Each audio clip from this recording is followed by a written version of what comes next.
Cool. So hi, everybody. Deb and Brandon here with Yager Training and the Yager Training community. And today we're so excited to have our dear friend, also fellow coach and just life master, entrepreneur, Brian Johnson. Kicking off I think it was our 6th episode of Expert Entrepreneurs Living Their Life's Purpose. And I cannot think about anybody more qualified to be interviewed on this episode because he is the boss. And I respect you in so many different ways. I'm excited to be doing coaching with you. You every single time I see you, you lighten up my day and you share powerful wisdom. So thank you. I appreciate that. Thank you. I appreciate you sharing your time with me and doing the same. It's a mutual, reciprocal, beneficial relationship. I agree. Yep, absolutely. So tell us. Well, where should we start? Should we start with the down, dirty, and ugly? Like we want to start from the bottom and figure out like how we got to this point alive. Yes. Get real. Start from the beginning. That's really the big one. So, I mean, that's the best thing. See, I'm 41. I'll be 42 in November. And I started doing the health thing when I was 7. So I started doing the health thing with my dad when I was in the garage. Really, we had a bunch of weights, and my dad and I set his whole gym up in the garage. And I started doing the weights thing because I got punched in the face a couple of times, and I decided I was tired of that and I needed to do something different. So for me, it was more of a survival strategy. So at a very early age, I was actually flipping through magazines and watching pumping iron videos and doing all this stuff and just really absorbing the whole idea of getting bigger, faster, as fast as possible to avoid my older brother, number one. But then also having a stream of other people that showed up over my life for me being a victim until I was able to figure out like, okay, I realize now 30 years later that I was creating much of that, but I just didn't know. I didn't know what I didn't know, right? Yeah. So on my journey, let's see, I had a gym membership at the World's Gym in the 5th grade where I worked out with my older brother. I was involved in sports all my life until I got out of high school. And the biggest thing for me is when I really started hitting it hard is when I got out of high school. So out of high school, when I got finished with basketball, I just pretty much just dove straight into bodybuilding. And I remember being in college, 20, when I went. I had about 89 hours into college and realized this was a waste of time because I had already had a lot of background in what I knew from, wellness and personal training and things like that. Like this is just kind of a joke. So I decided to drop out of that part of the college piece and I went back to Houston. Well, let's backtrack just for a second because while I was in college, I had an amazing friend. And my amazing friend is a doctor in Canada. He's Colombian. When I met this guy, he was huge, looked like a drug dealer, had a big old long ponytail, and lo and behold, he used to be my best friend. But long story short, I say that because in my college days is where I really pushed everything, pushed being alive because I was suicidal at that point in time, which we'll talk about. But I was also eating and sleeping around the clock to see how much I could grow. I would go to bed at night, 2 hours and 45 minutes. I'd wake up, eat my meal, go back to bed. And I literally did the same thing for 24 hours for 2 weeks straight. Ended up putting on 10 pounds of muscle in a week just because I was trying to see what I could do. But a lot of that, I didn't realize why I was doing that until in my 20s, I had a relationship that went south. Now, I didn't know the possibility of feeling feelings that intense was even a thing or even a possibility.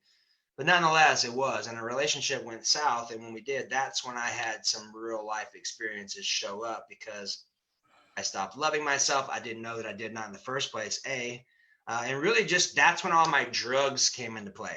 Lots of them. I mean, most people didn't want to hang around with us because it was that bad. I remember eating 40, 50 pills of X many times in 2 or 3 days, and I carry around 100 of them in my pocket just for fun to eat them. So I understand all about being very stupid. I'm very blessed because I ran out of luck a long time ago, and I'm very aware of that. So in the process, I stayed in the health thing. I mean, thank God, even if I was partying it up for 3 days, I was still eating and drinking because I knew I needed to give my body the nutrients necessary to do my thing, right? So a lot of vanity involved in that, but it's really weird because as I was doing that, I hit 250 pounds 3 different times and I still worked out and was active, but I could never really figure out how to take all the things that are out there with nutrition and everybody's dietary theories and opinions and figure out like, okay, what does this guy need to do what I'd like to do? I mean, can you relate to that? Yeah, totally. Absolutely. Man, it sounds like you're my soul brother with all the pop and the ecstasy. Dude, And even like, even taking all that stuff, like for me, like I could never really control it. So I'd always end up binge eating when I was coming down from that stuff because I feel like dog shit, you know, and the way for me to make myself feel better, whether it was emotional or it was detoxifying my body, was just stuffing it with food. So, yeah. You sure your name's not Brian? Can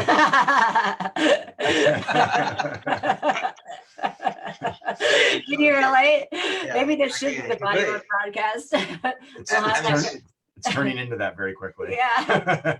That's okay. So much so that I've had locks on my refrigerator, on my pantry, and I did that to break habits, and I still have moments, but now I've gotten to the point where I can kind of fast a lot more during the day, and if I do eat something, it's only a little bit, so it's not near as much as what it was, but I can see myself in my past struggling with food a lot because eating to get bigger to avoid being picked on was a very heavy motivator in my life that I didn't know was that effectively participating and really, in a nutshell, navigating my choices and things that I was doing to fill that gap of being in a survival state. So in a lot of ways, it's very helpful. In a lot of ways, it's very detrimental. So being able to understand that authentically and understand like, okay, what is my best self? Who does this guy look like? And really just taking my identity, and really, I didn't know I was even needing to be concerned about my identity for so long. Identity hasn't even been in my vocabulary, but the last 3 or 4 months. So trying on new identities and realizing that I'm not my thoughts and that I'm not my feelings, and really being able to navigate that whole thing. I'm just really finding myself now at 40, 41, you know, whatever that is. I think it's an ongoing journey, but for me, at least I know who I am, regardless if I may not like some of the things I'm experiencing. I know where I'm at, and I know that I have the tools and the wisdom and the support and the resources to be able to make some different choices to allow me to experience the things that I know are available if I'm consistent and willing to do the work necessary to achieve them. Agreed. So, and I believe it is true. I mean, we're on this ongoing process since the day we were born, and beyond that is self-discovery of just peeling back the layers of programming from the outside environment, but it's also our own things that we came in this lifetime with, I believe, of course, like souls things that we're like working out.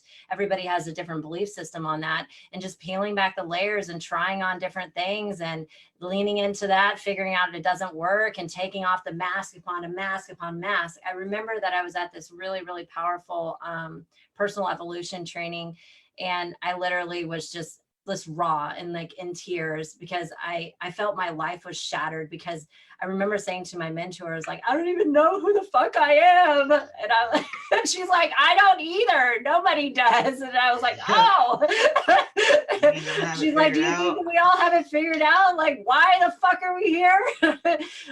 That's something that we as human beings, I love the fact that I don't know who I am, because that means that I'm still learning.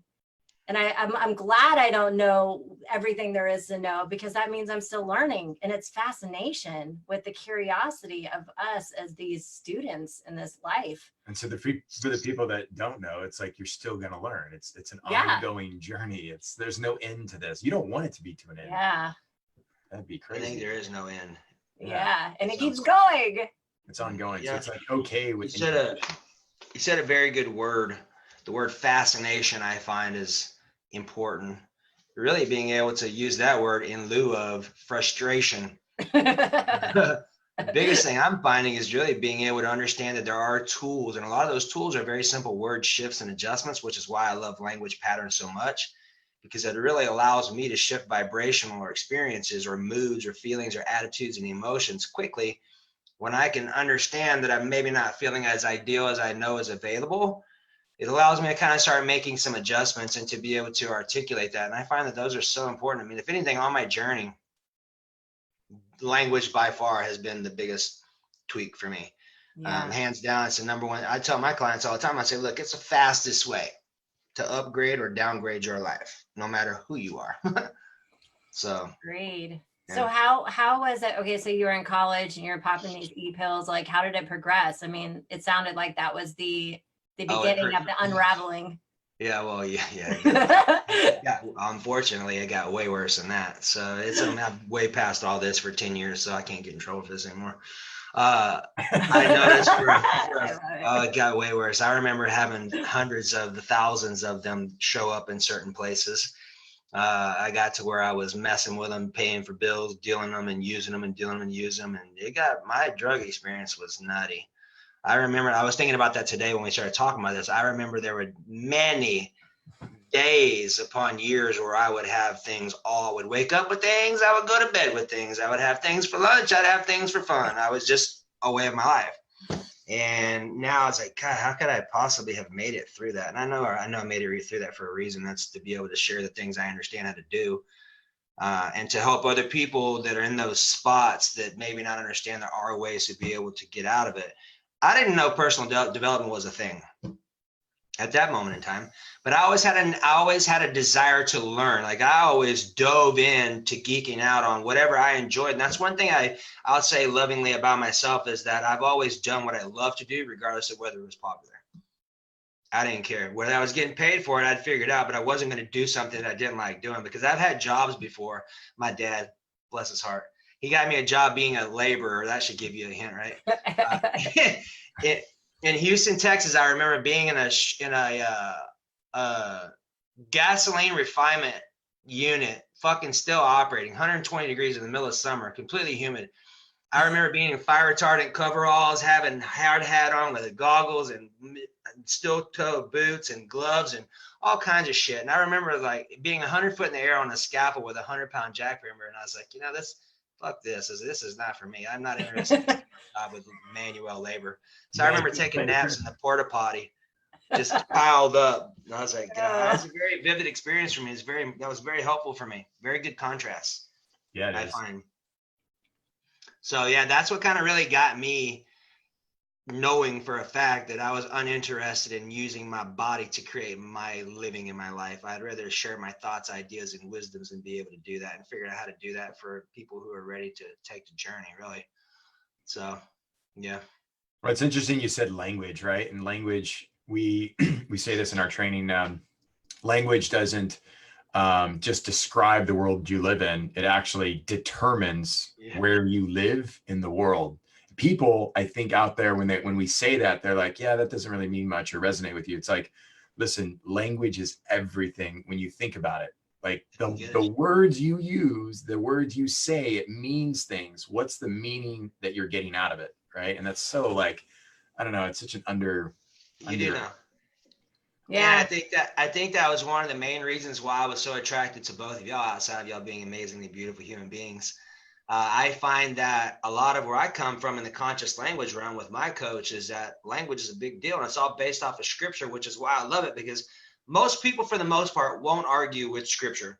Not talking religion, but let's just say the Bible has a book of laws, and if you were able to understand the quantum physics that is accompanying with that, and you understand the language pieces, it just makes logical sense. So that's why I was really drawn, because for 20 years, I've probably heard the term NLP, but have never actively taken any courses towards it until I connected with y'all. And I think that's one of the reasons why I was able just to sync up and love what y'all have done so much with this is my second NLP business class I'll be with y'all. And then the NLP hypnosis class, for me, it just jived. And then when you gave me some framework and some systems to be able to take what I already understand how to do with what you showed me how to do, it allowed me to make some really fundamental, monumental shifts of things that I had going on that I've done a lot of work on trying to fucking figure out. I'm talking ayahuasca journeys, like mushrooms, like I've done lots of things legally. I don't want to say whatever it is. I've done lots of things to determine who it is that I'm being and who it is that I'm being that I don't want to be, so I can make a new choice and figure out who I get to be and resolve what's active within me that's creating my current identity. So those are extremely helpful. And I still study my stuff. I have both my books right here. And I'm looking forward to our next class, because I think next class is going to gel even more, because I really haven't set it down since we got out of our last class. So I still use all of our little ha breaths. I use all of those.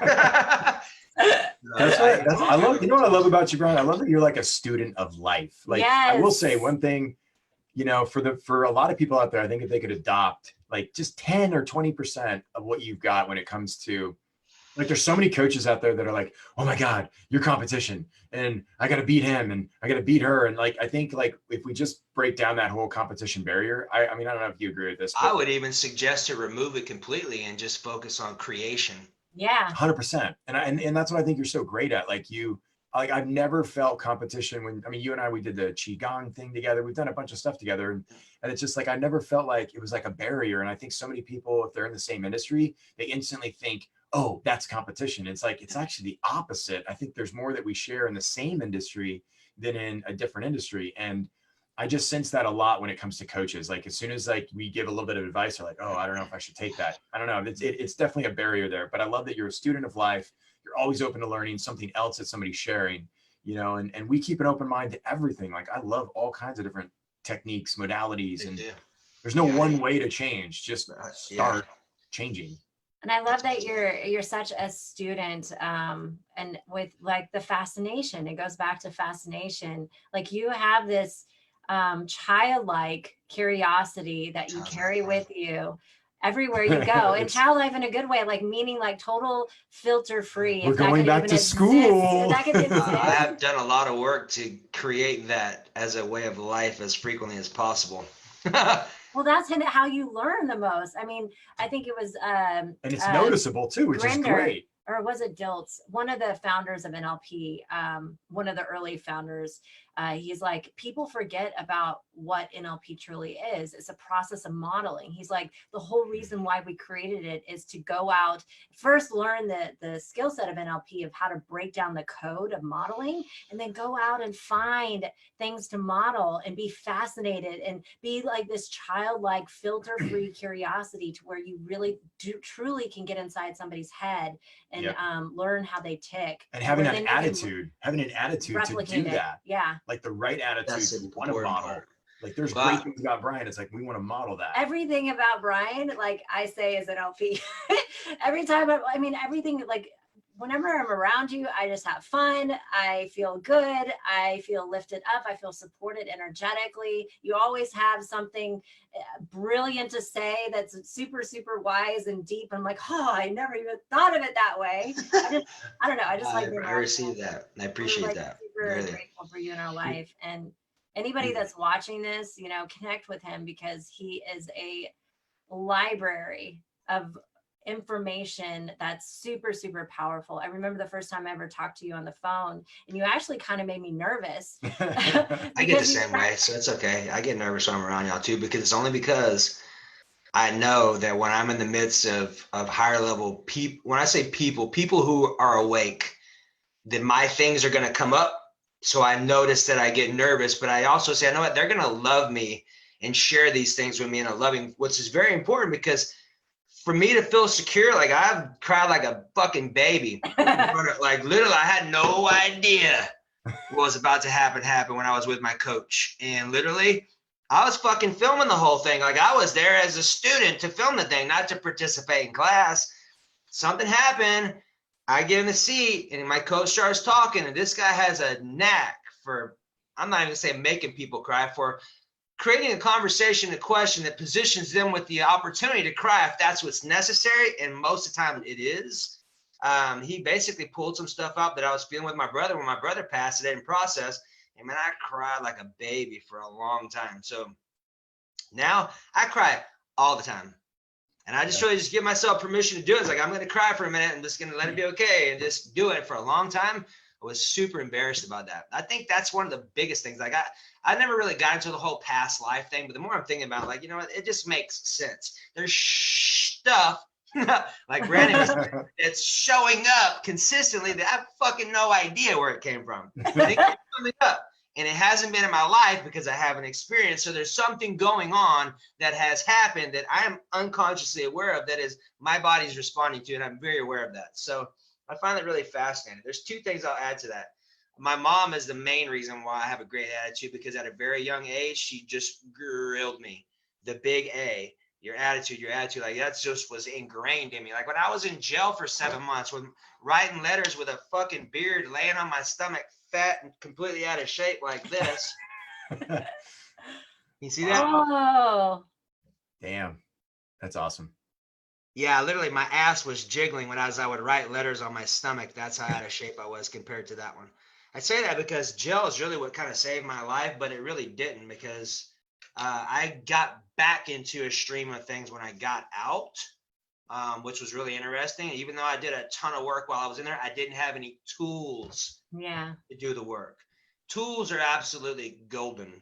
If you don't have any framework and any systems, you could have all the wisdom in the world with zero application and call yourself a smart dumbass because it doesn't work. You know what I mean? It's so true. Totally. It's so true. Yeah, if you don't have practical, I mean, we see this all the time. People have all this esoteric wisdom, philosophy, theory, but if there's no practical application on the physical plane, then what are you doing? If you're not able to take action and implement it and change your life, then what's the purpose of it anyways? I mean, it's cool to go out into the astral plane and like hang out. Yeah. I'm all about it. I'll meditate with the best of them, Yeah. you know, and we got to come back down and get some stuff done on the physical plane. Right. That integration piece is so important. So being It able is. to embody Integration. information is really critical, and being able to embody the proper information is even more critical, because everybody has something to say about something. So if you, I mean, honestly, y'all two are probably about one of the 5 or 6 people that I'll actually receive wisdom from openly. Other than that, I'm not interested. If I'm not asking, then don't share. I'm very open-minded, but at the same time, there's only a few handful of people that I'll actually receive information from and say, okay, I'm gonna think about that and see if it resonates and see if there's truth to it. And I think one of the biggest things for me at a young age, I remember being in church, and I remember hearing about Song of Solomon, the richest dude in the world at that time, praying for wisdom and understanding. I was like, well, if it's good enough for him, I'm gonna go ahead and start that now at 7 years young. See what happens. The modeling started early. Yes. That is very good. That's a good point. That's a great point. Ditto, my friend. Yeah. I agree with you. Yep. Yeah. You want to be careful, because I think there's so many people that go around saying, you know, taking advice from everyone, and then they don't ever check into that own intuition. Like, that's something we've just been talking about recently, right? We actually had a weekend where we. Oh yeah, how was that? After we had class last, I remember y'all were taking off. So it was incredible. So our fellow really good friends that are also trainers of NLP, they created this online Couples course using NLP and all the, because they used to, well, they also still, they coach couples, and they have all this really powerful wisdom. So they put it into a course. And so we were having some friction in our relationships. We didn't set aside time. It was becoming friction, but it was needing to reconnect. It kind of got heated there for a while. Yeah. I'm not going to say that there was things getting thrown on my part. Whoa. No, I totally get it. It'd be on But your I have part. rage. It was on anybody's part. I'm no judgment. Forgive me for that. I have my own holes in the walls. It was really been scaling the business, growing the business, focusing so much on the business and not us. And we got away from our quality time. Yeah, so quality time is important. And it was totally just a breakdown of communication. We're communication experts, and we're still learning, and we're still fascinated with the fact that, you know, sometimes we can communicate better. What's amazing is how quick you can get back on the same page. Yeah. So this course was That's amazing. the benefit of the tools. We did our values work that we teach in the master practitioner. We went through our love language again. We had a sexy date party, you know, bedroom rekindling.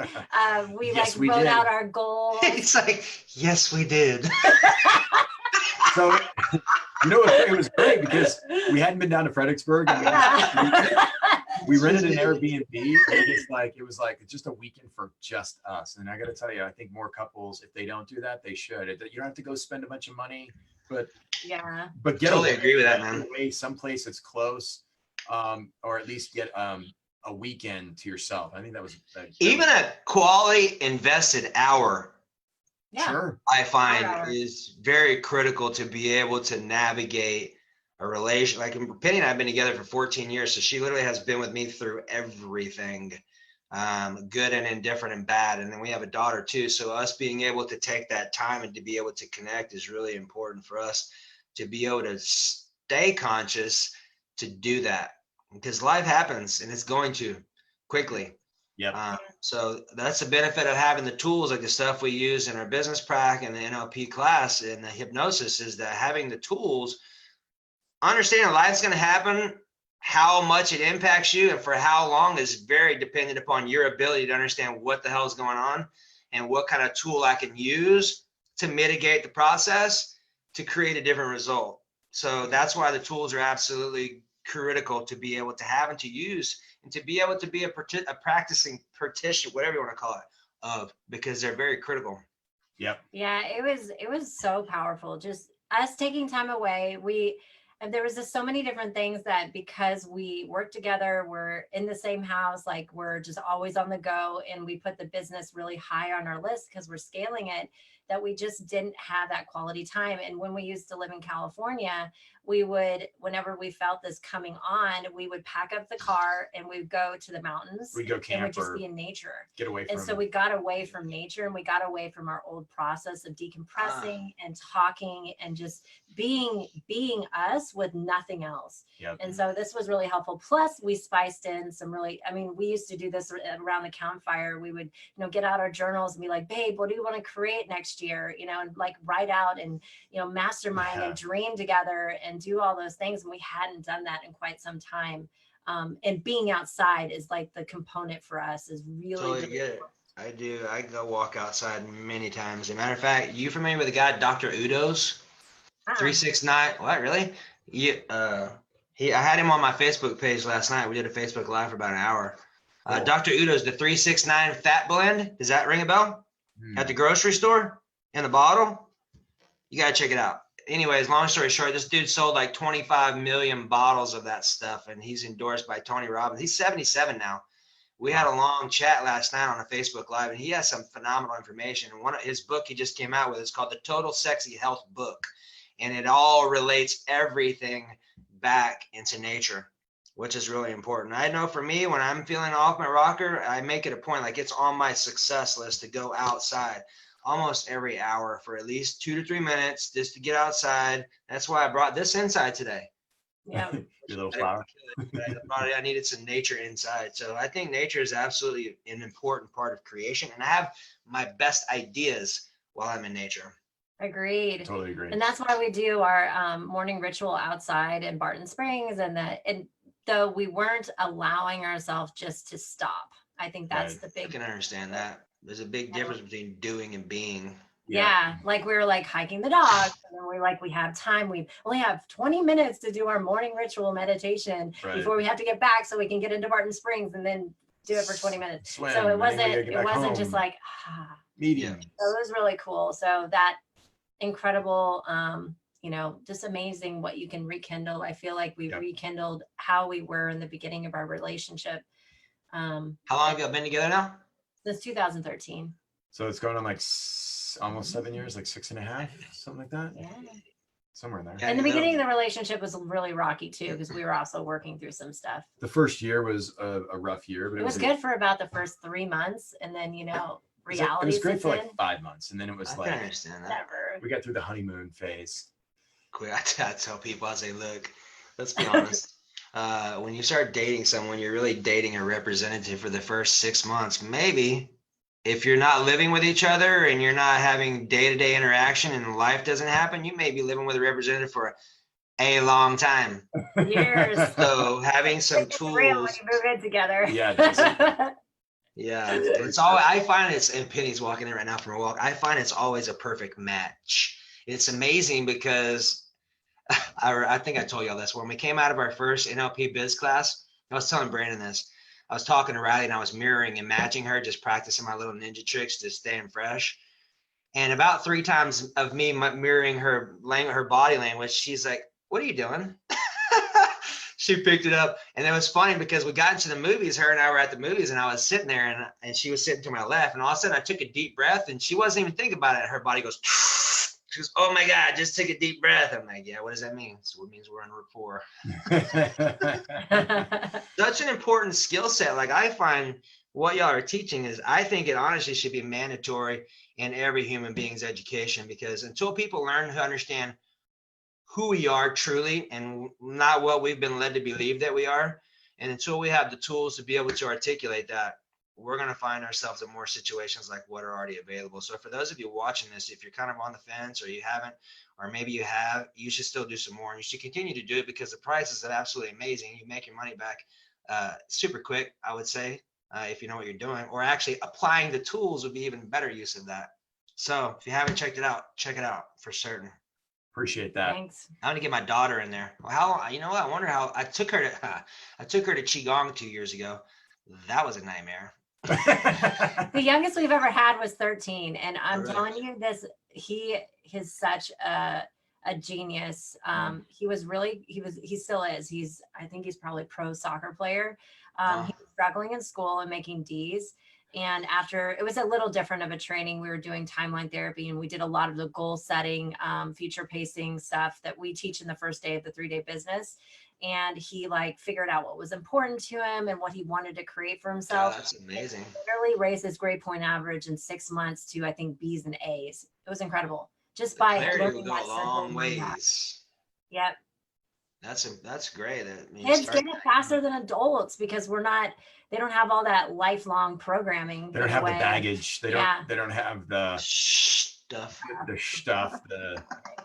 All the things that we've been told no or don't do. You can't do. You're not good enough. What would people think? Kids have less. Girls aren't supposed to do that. Boys aren't supposed to be that way. All this. It's so true, because I find myself coming out of y'all's classes. I've had a lot of really huge awarenesses, really interesting things, but a lot of projecting and a lot of judging myself through others, and realize, hey, this conversation is not even real. And it's all going on in my head, and I'm creating all this unnecessary stress. So that's a good one. Yeah, no, it's totally true. Absolutely. Judging yourself or judging? Both. Yeah. Yep. So tell me, let's talk a little bit about what you do. Like, I thought it was fascinating the first time that we were ever on a call together. And for those of you that are listening, something that I have learned to develop over time with NLP is to be able to speak. And like, I remember when I first even got introduced to NLP, my mind was so scattered and all over the place. And now I'm learning how to hone it in. And some of the things that I struggled with deeply and was embarrassed and shamed about it was stuttering and using ums a lot, and just not being able to really clearly take my ideas and articulate them. And so the first time I ever had a call with Brian, you triggered the shit out of me, man.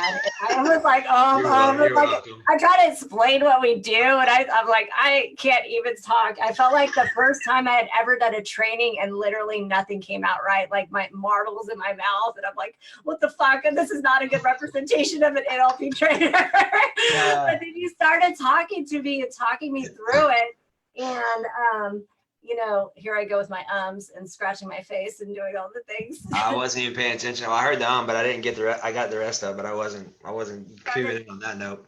Breaking it down, and you were saying like, are you feeling this?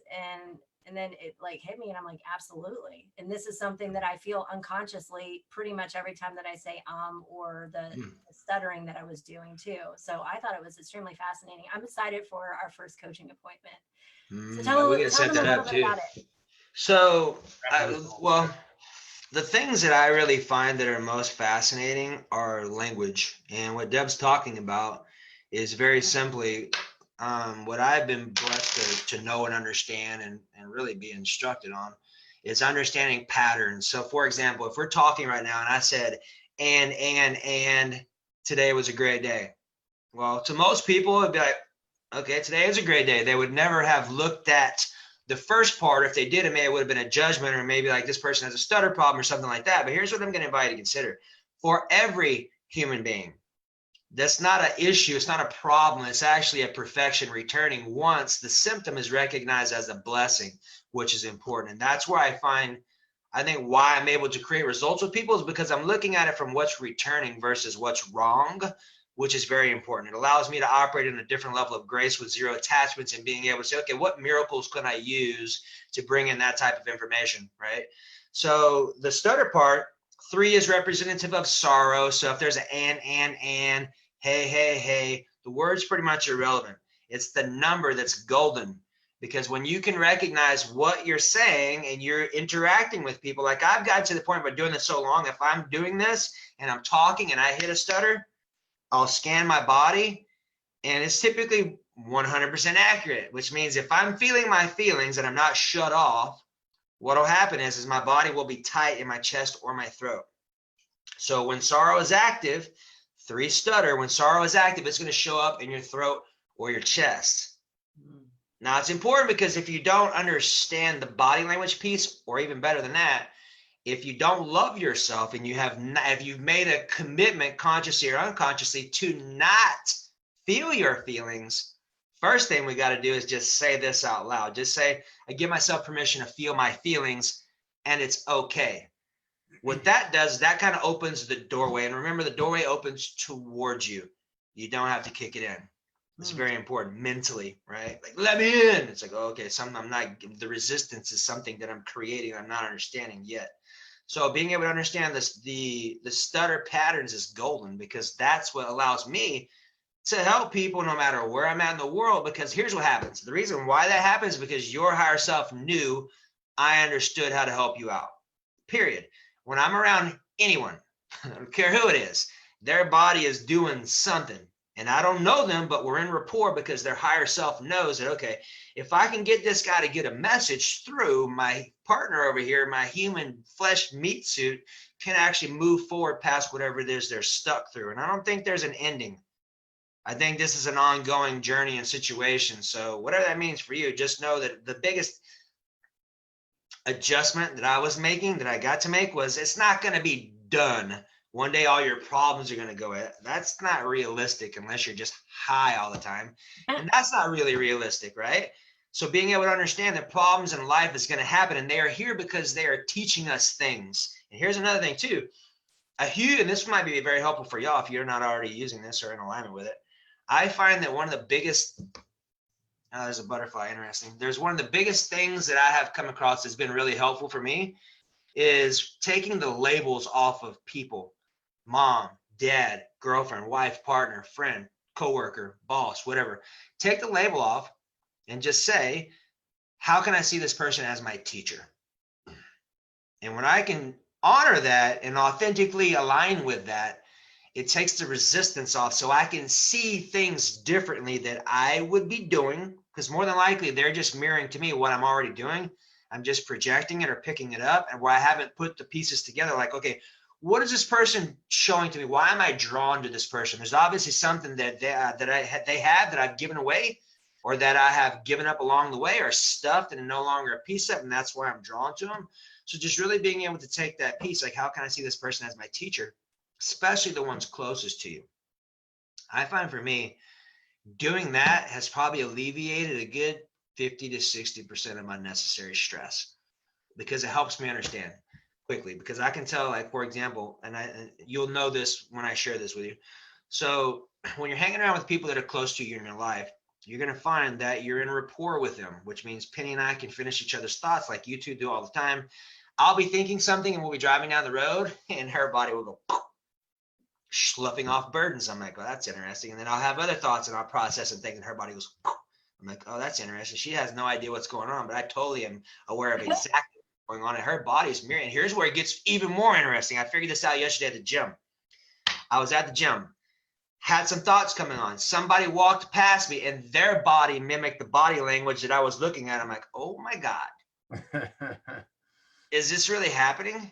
Yes. Are people around me's bodies responding to my thoughts, further validating what I'm thinking, just like that butterfly going by? I'm like, that's right, folks. We are living in the matrix fully. Yeah. Yep. Tapping into the morphogenic field. That's a great, I love what you said about teachers, allowing this person to be my teacher. Repeat that again. Yeah. So just very simply, dropping the labels off of mom, like you no longer have a mom, you no longer have a dad. I'm just being hypothetically speaking. A brother, a sister, a boss. Just drop all the labels off of them and just say, how can I see this person as my teacher? And if you're really triggered, great, because you need to pay attention, because they are giving you something that once you're able to get the ego out of the way, because we all have them, being able to maneuver that piece of the puzzle will probably offer you some tremendous gold and some tremendous freedom and peace of mind, and ultimately fulfillment at some point once you're able to resolve or heal the state that is active, that is being triggered by whatever teacher is in front of you.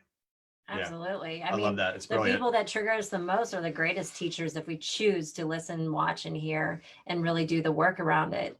Yeah. You know, most of every esoteric type of spirituality, Ancient wisdom. The teaching of the perceptions, projection, you know, we should be apologizing and thanking with tons of love, joy, and compassion and gratitude towards the people that hurt us the most, because they're playing that role for us to discover something so deep within ourselves. They're teaching there. It's such an important. And even people that you feel like that don't even have anything to offer, there's always something to learn if you look for it. Yeah, that's a very good point too. Who said that? Somebody said that a couple of days ago. Said something very similar to that. Like, oh, it's Marcy. Do y'all know Marcy Locke? Yeah. Mm-hmm.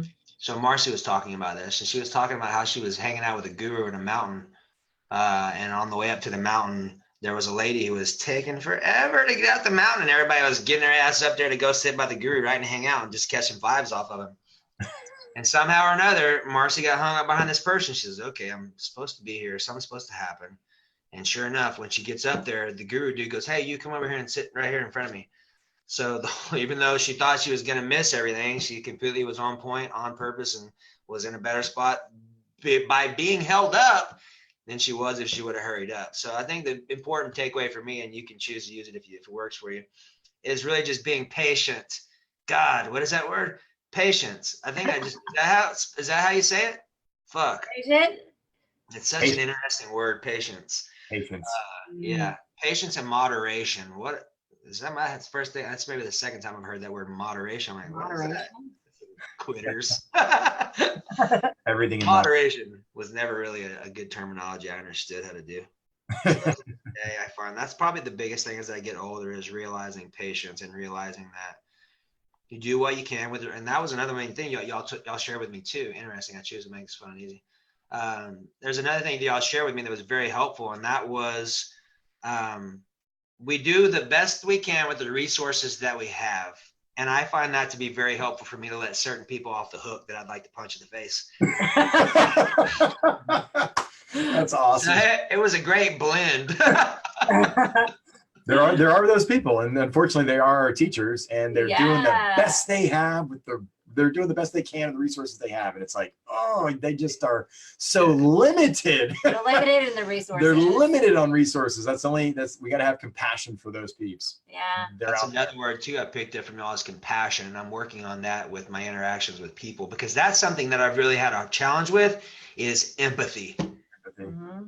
Being empathetic, because I'm like, look, oh, interesting, it's coming up. Empathetic, being compassionate for people who are unwilling to do the work.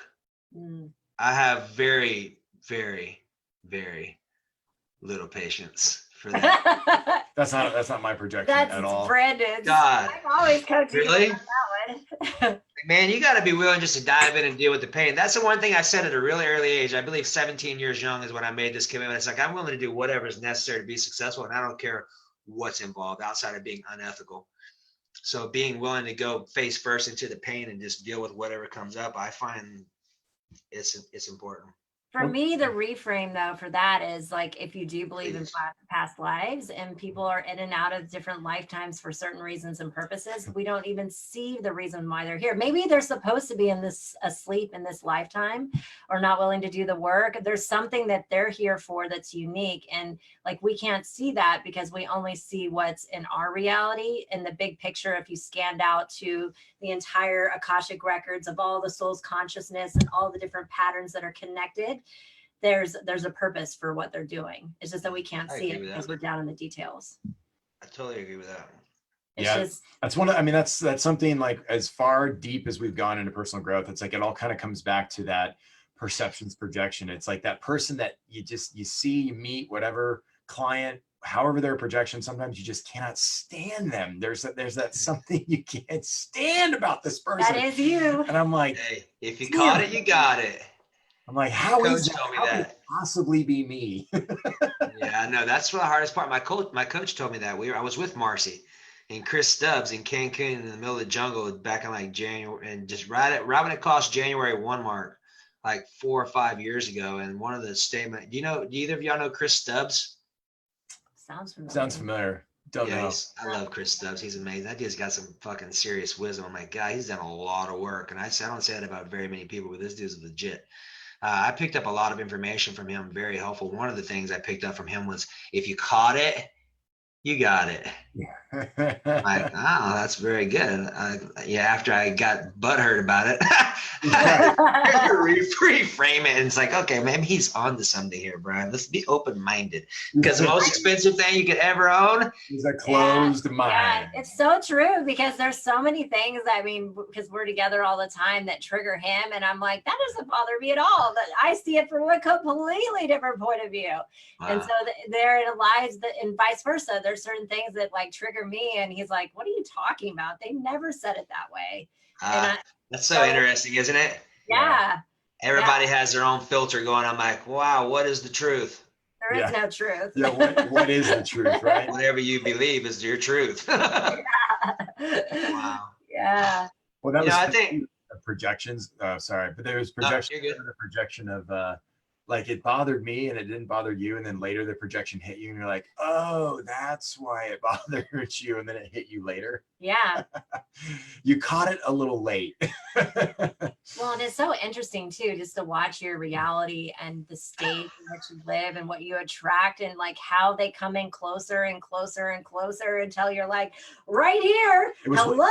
This is what happens. People's projections, like, it's in the distance and it's like, oh, that's probably not a big deal. And it gets a little bit closer. Before you know it, it's in your neighborhood, and then it's at your front door, and then it's at your face. People just don't pay attention. and then they're like, oh, that's not me. And then it's finally on top of them, and it's like, I should probably do something about this problem. It's very true. It is. And that's one of the things I have been actively and consciously focusing on this year, as being present. So when something shows up once, okay, shows up twice, let's pay attention. Something is going on here in a pattern that I get to tweak and understand, because my objective would be to resolve it before it actually transpires, provided it's something that's unhealthy or unexciting or unenthusiastic. It's not going to serve me and everyone involved. And let's just resolve it now. Exactly. Totally. I think I'll share this with you. I think this will be very helpful. I think two of the things that really helped me to really be able to actively create amazing days. Most days, life's still going to show up. It's just about having the tools like Devin and Brandon sharing. Two of the biggest things that I found for me has been having a morning and a PM routine. If I don't start my day off, like this morning, I usually get up at 4, even if it's getting up at 4, taking my recharge and going sitting in my bathtub for 20 or 30 minutes with some Epsom salt to wake up and do my meditation, whatever it is. If I don't get up till 6 or 6:30, I've already missed my me time, and it creates an impact. So I started conditioning myself to get up at 4 so that I have 2.5 hours by myself to do whatever it is that Brian chooses to do. And I have things I like to do, a lot of different things, but there's certain things that I know for a fact that if I'm committed to having an amazing day, it's going to start the night before. And there's certain things that get to happen for me to be able to condition myself while I sleep. And that's one of the things too, is I am a huge fan of working smarter versus working harder. So when I can do my little hobreads and my little frameworks and things before I go to bed, and really just position myself to be effective while I'm asleep, and wake up and do my waking statements and do those little tools, I find for me, it allows me to stay on a higher vibration before life has an opportunity to come knock me off my chair. Yeah. When I do that, it allows me to be in a much higher state. And then when I go do, y'all may be able to relate, you go do your swimming thing. So I have an elliptical here at my house, and I get a lot of programming done in that thing. A lot. Like, I'll read books, I'll do tapping, I'll go through and hardwire all my affirmations on my Think Up app. All the stuff I learned from y'all, it's all downloaded in there under NLP commands and things like that. So I have certain things, I'll just brainwash myself and listen to them for 2 to 4 hours a day to recondition myself. And I can tell, because I can tell by how I feel. I can tell when my heart's closed, and I can tell when it's open. Oh, I got to share this with you. Have either one of y'all seen this? No. Okay, you got to get one. I'll hook you up. Check it out. So this right here, you've heard of heart math, right? Yeah. This is one of I've tried it. Thank God I get another one sometime soon. But check it out. So this thing right here hooks on my ear. You can hook it on either. If I get it on there. Here you are. Now what happens is I'll hook this thing up right here, and I'll just put it on my shirt or my necklace if I have one on. And then there's a little app on my phone. I'll show this to you. So what this thing does is it measures my heart and my brain coherence waves. And here's what it looks like. I'll just start it up. Boom, we're going. We're off to the races.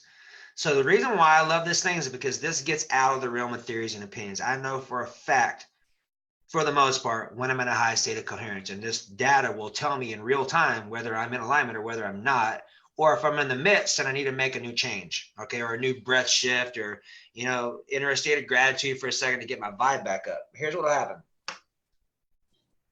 So here's the little breathing, the pacer. It's breathing right now. And you'll see at the top here in a second, there'll be a little bar graph or a little line that starts coming off. That's a heart rate variability. Now, what'll happen here in a minute, once it gets fired off, is it'll start going, that little dot that's there, it'll start turning blue. It'll start turning green or red, depending upon where I'm at, where my breathing is, blue. So that's a medium, right? So the beauty of this thing is this thing will tell me immediately when I'm out of alignment or when I'm in alignment, and I can make adjustments with how I'm thinking, how I'm breathing to get back into alignment. And I'll wear this thing for 2 to 8 hours a day sometimes while I'm doing my house thing or doing around, because I can wear it doing whatever I want. The beauty of this is this gets me out of the realm of theories and opinions, and it tells me in real time immediately, like, okay, where am I at? Now, here's where it gets really interesting. HeartMath has got a ton of amazing data. Do you know that HeartMath has these little things that they've built in our Earth? The first one's in Colorado. It's a sensor that measures the Schumann resonance of the planet, which means it measures the vibratory frequency of planet Earth, which is very important for us as human beings. Now, here's where it gets really interesting. They have these little frequencies all over the planet. And what happens is the people who are hooked up to their system, when they're meditating, they can feed these sensors that allow the Earth to pick up the vibes and to measure it so they can tell exactly what's going on with the coherence of the planet. So while a bunch of people are trying to fry the coherence of the planet, there's conscious people who are actually doing what they can to shift it. So there is a constant state of ebb and flow going on. And I love this little gadget because this is on level 2. Level 1 was pretty brutal. Level 2 was real brutal. Matter of fact, I took it off of level 2 because I could not get out of the red for a long time. And now that's all I'll use is level 2. And I'll stay in the green about 40% of the time, which is a lot. That just means I can hold a higher state of coherence when life is showing up and things are not where I would like them to be. It still allows me to stay centered and to do what I do as best I can with the resources that I have to be able to make those tweaks. So HeartMath is amazing.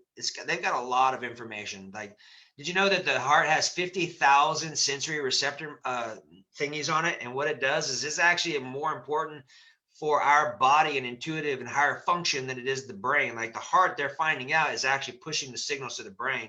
And they actually find out that the heart, I forgot how many it is, but before the brain actually gets a signal, or the heart will get signals to determine that there's things going on or something intuitively is coming on. So there's just a lot of really information, a lot of great information. I'm really excited about the time that we live in because of the technology that's available. Absolutely. That's interesting you say that, because it's the same thing with the Dr. Hammer model, the new German medicine. It talks about like when somebody has shock, you know, in their environment, it hits their heart first, then goes to the brain, and then the brain creates a target ring that is connected to the organ relay, which is affected some sort of organ in the body. So it's interesting that you said that, because the heart feels it first. Yeah, because that's where I noticed most of my feelings at. When something comes in, it's my solar plexus. Yeah. And I think that's where everyone gets hit at, or at least that's where, well, I can't say that for everyone because I'm not everyone, but I know for me, for a fact, when I have things going on, I feel it right here. And if I'm around people, I get to ask myself, okay, is this mine? If not, it'll disappear. Really fascinating how much we are connected. And then I feel it right here. Like it goes, it's right. like. Well, it's interesting about intuition. We've been talking a lot about that. Yeah. Like, it's almost like, is intuition? I think it starts in the heart, because it's like something that has to come from the solar plex, or intuition, inner knowing. And then it's like, and then it goes to your brain for some kind of like reason or maybe some logic, right? Yeah. And it's like you go back to the feeling. And we've been talking about tapping into that. I'm like, hey, when we're about to make a big decision or anything now, we Anything now, decided like, on the same page. I'm like, I need to know what your intuition's saying, and you, and I'll tell you the same. Like, that's something we've really been plugging in about it, because something you may like about that, my friend Julie, who does a ton of stuff for Heart Math, she actually teaches a class that both of y'all would love on how to make heart-centered choices using the technology and creating some of the systems that she's done. So she goes in, and she's in Austin. She'd be a great contact for both of y'all. She goes into corporations and teaches corporations this kind of stuff. So it may actually be a very good fit for both of y'all to connect. I'll connect you. Yeah, I would sure. love that. Awesome. Julie Hutchins.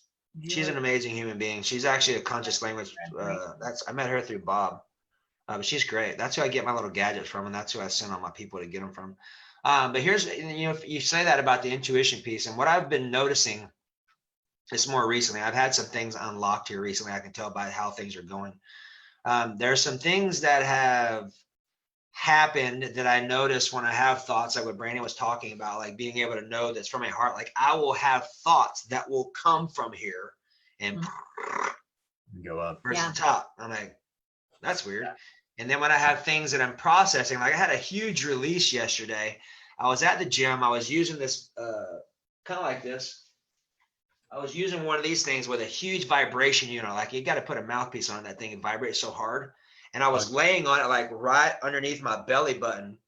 And it's weird. I started crying. I had a huge release and I felt it all out of my head. And I've been noticing a lot of that. Like when I have things that I'm just releasing, they just go and out the top of my head. That's cool.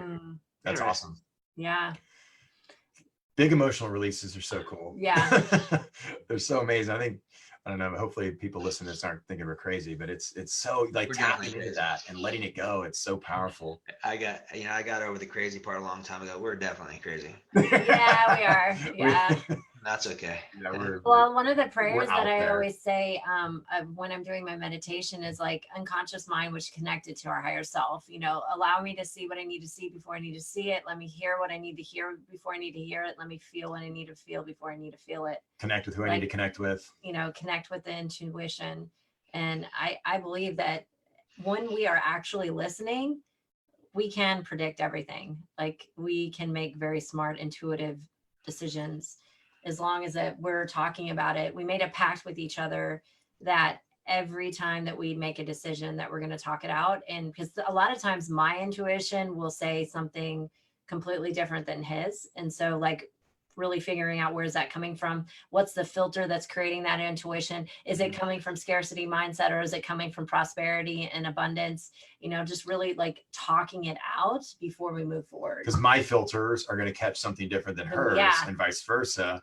And that's something that I think we really need to, and I think that's what's great about relationships and couples too, right? Yeah. And especially business partnerships, whether you're together or not, but you're still in a business together. And that other person is really there to make you whole. And that's whole in decisions. That's wholeness for leadership, community, communication, like so many things that that I think business owners struggle with, or business partnerships struggle with, especially relationships. So yeah, that's something we've been tapping into, and it's like. And with Hannah too. Yeah. Now that we have a tripod. And now Hannah's our tripod. Hannah's a double Pisces, and so she's super intuitive. we call it the tripod. And then when one leg falls out or one leg is not on board, they collapse. So, but yeah, that's something that I think is important to tap into, and knowing that it's there. I think some people letting go of, if more people did the work, like we talked about, they're doing the best they can, the resources they have. And if they're able to do the work and want to do it and get vulnerable and let some stuff go, then they would actually have more clear filters and could actually tap into some of the intuition and the things we talk about. Because I think there's some people that want to, but they're scared or they're afraid. We all have psychic ability. It's just that we get programmed. And I think also technology, this also takes away from our ability to be able to connect to our source, because we all are connected. I mean, we're bombarded with outside stuff. The quantum physics, explains it in real science that we all are connected, and we actually can move things with our thoughts, and we can connect beyond the scene and all the things. It's just that we are putting garbage in our body, and you know that better than anyone. Yep. And all the other things, the programming that we have, and then the belief systems, and the then radiation, the technology, the toxins, everything that's in our environment that helps. A lot of it's intentional, at least from the powers that were, anyways. So Yeah, it's very important. I think that one of the biggest things too is really being able to trust yourself, trust myself Yeah. is one of the big ones. So yeah, that's actually very important is to trust. Interesting. It goes another butterfly. Aw. So Brian, so tell us what's up with you and like how can people get a hold of you? Like what programs do you have? I know that I'm doing Yeah. coaching with you. Tell them a little bit about that. Yeah, I'd love to. I found this amazing quarter yesterday. If you wonder why I'm playing with it, I'm like, oh, it's amazing. It wasn't even a penny. It was a quarter. That's exciting, right? It was that dirty. It's a sign. Just I scrape think it a off. homeless guy dropped it though, but the homeless guy wasn't nowhere around. So I'm like, oh, we'll give it to him next time.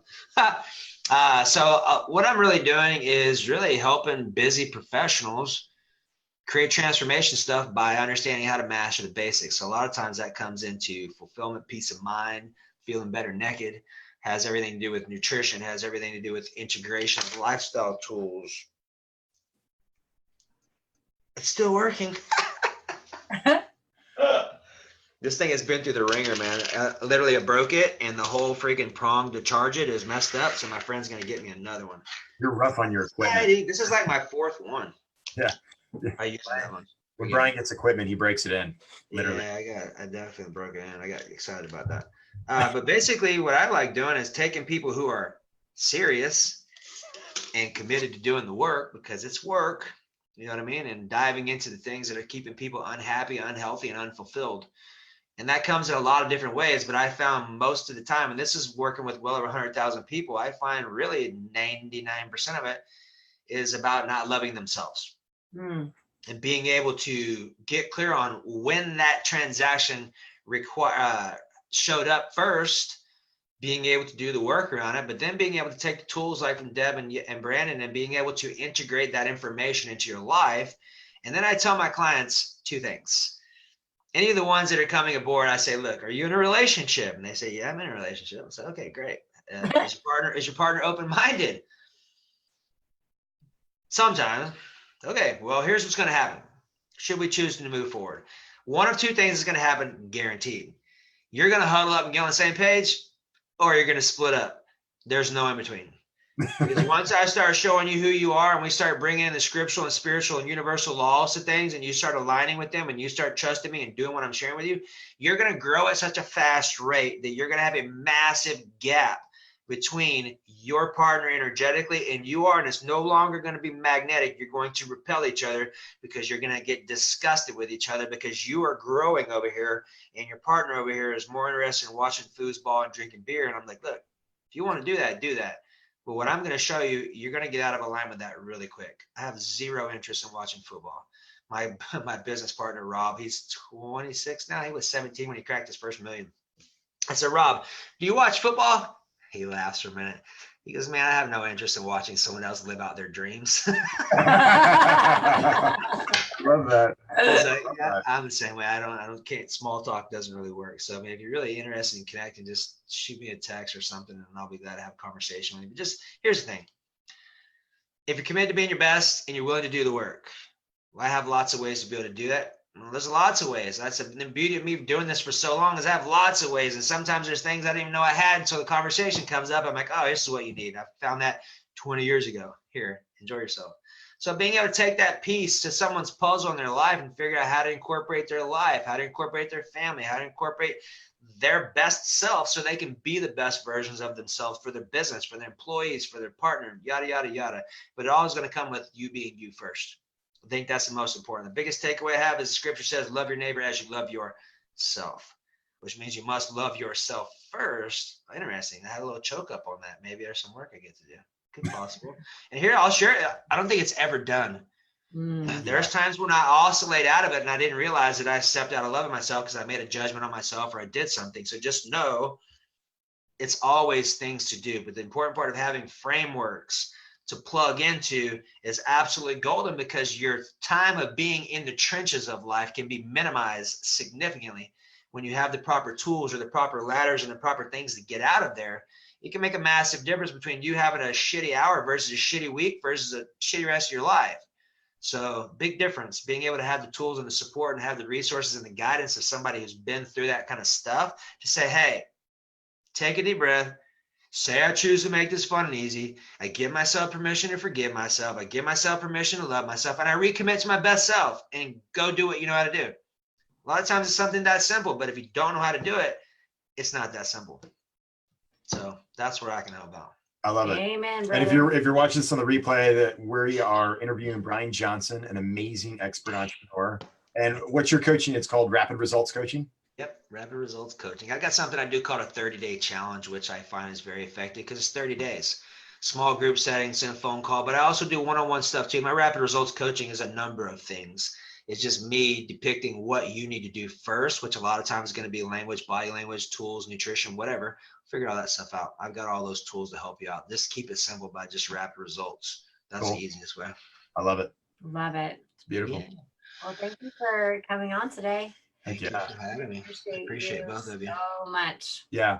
And we love being there to support you for your business too. And like, Yeah. I know we're on the brink of some huge stuff because more and more people need this. There needs to be Everybody needs this. Should be your new tagline. Yeah. And a lot of Everybody and your grandma needs this. I think we don't want to work with everybody though, because not everybody wants everybody it. needs it. Like Not you said, everybody wants it. not everybody wants it. And we want this. NLP doesn't work for people that want it. You got to do the work, just like you said. Like it's not just magically going to change your life. I mean, somebody can come through the 7-day training and they'll have massive breakthroughs. However, if they go back to their environment and they don't take action, they'll go back to the way. You know what? I'm going to share a tool for both of you because you shared this with me and this helped me tremendously. So there's times when I get triggered walking in my house door and I'll fire my little resource anchor off. But then what I did yesterday, so this is my favorite towel. I've done videos on this. So this is my lifesaver. When I have really tough workouts, this is my towel. Nice. Aww. Yeah, we've seen that. And I take it. So what I did was I walked around the corner yesterday and I put this on my door, like inside the little door thing, you know, the handle where you open it up. I put it in here, put all my water and food there, and I walked back around and refired my anchor so I could get myself out of that state to collapse all the patterns I had active. And it worked. Yeah. Last anchor, man. If it gets results, keep doing it. Amazing. That's awesome. Cool. So- Beautiful. Well, thank you so much. Thank you We for joining us. appreciate you. We support you. We love you. Pleasure. I appreciate both of you. I love both of you too. Let me know when y'all can connect. Let's dive deeper. Let's We do it. will. Are we Awesome. going to see you next weekend? Yes, coming? I plan on being there. What is it? 25th, right? Yep. Yeah. 25th. Yeah. 627. Cool. Yeah. Be there with Cool. bells on. If I had bells, but I'll be there. You know what I mean? All right. Love you, man. Yeah. Love y'all. Bye. Yeah. Bye. Thank you so much for watching this video. If you like our content and you want to see more, hit the subscribe button below. We'll be posting videos every single week. And if you want to learn more about NLP or a certification program or even performance coaching, come join us on our website at yagertraining.com, and you can find the link in the description below. We hope to see you on the next video. Thank you.